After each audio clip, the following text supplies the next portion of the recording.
The UK is dealing with more bed bugs as a result of this summer's hot weather. They're in cities. It's the warmer temperatures shortening the bed bug breeding cycle, apparently. We've been speaking to a guy called David Cain, Managing Director of Bed Bugs Limited. For the last 10, 12 years or so, the bedbug problem has been slowly increasing year on year, particularly in highly densely populated urban environments, because they're an exposure pest. They travel with people. So the more people, the more risk that one of them has come into contact with bedbugs. They bring it into the population.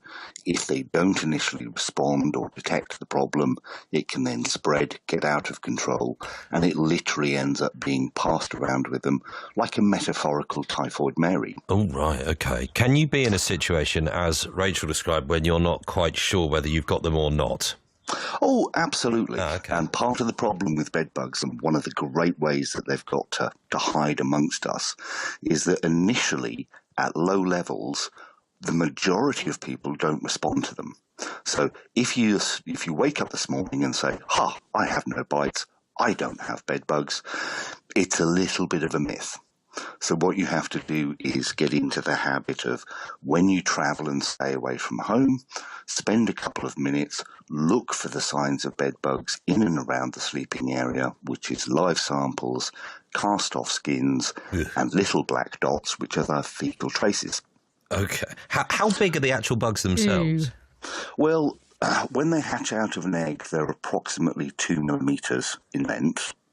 And when they're full adults and fully fed, they can be about sort of 15 millimetres. 15 millimetres? Yeah, so they're big critters then, aren't they? Yeah. They're visible with the human eye, and that's one of, again, the myths. People get them confused with dust mites, which are microscopic. You can't see them. Yeah. These ones you can see, and you can see evidence of them. The guy I know who went through this, it took several visits from the bed bug destroyer man to come and sort it out, and he also got rid of all his furniture, all his bedding. How far do you have to go to try and rid your house of these things? Well, the answer is probably not as far as that person went, because the earlier you detect a problem, the easier it is to fix. So part of the reason why we're all trying to get people to talk about bedbugs at the moment is that if we were all in the habit of checking our beds once a month, the problems that would be detected would be much, much smaller, much easier to fix, and certainly you don't need to throw away your furniture. What do we check and where do we check then? Well, in and around your sleeping area.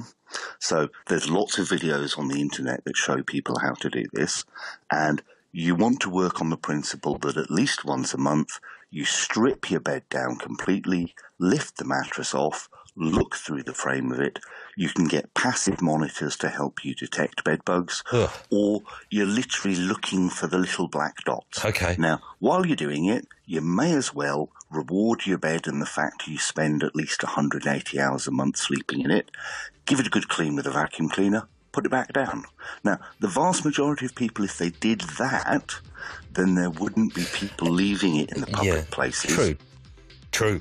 That is He's true. Bob on David Cain. Have you ever done that? Have you ever taken off your mattress and cleaned your bed frame with a vacuum cleaner? I don't think we've ever done that. We do turn the mattress over from time to time. Bit of a job, though, isn't it? Bed bugs will be thinking, lovely, I've got a new bit of mattress to nestle into. Good luck with that if you're doing that today. Thank you very much, Chris, for the last couple of days. Nikki's going to be back tomorrow as well, early doors. We're going to be talking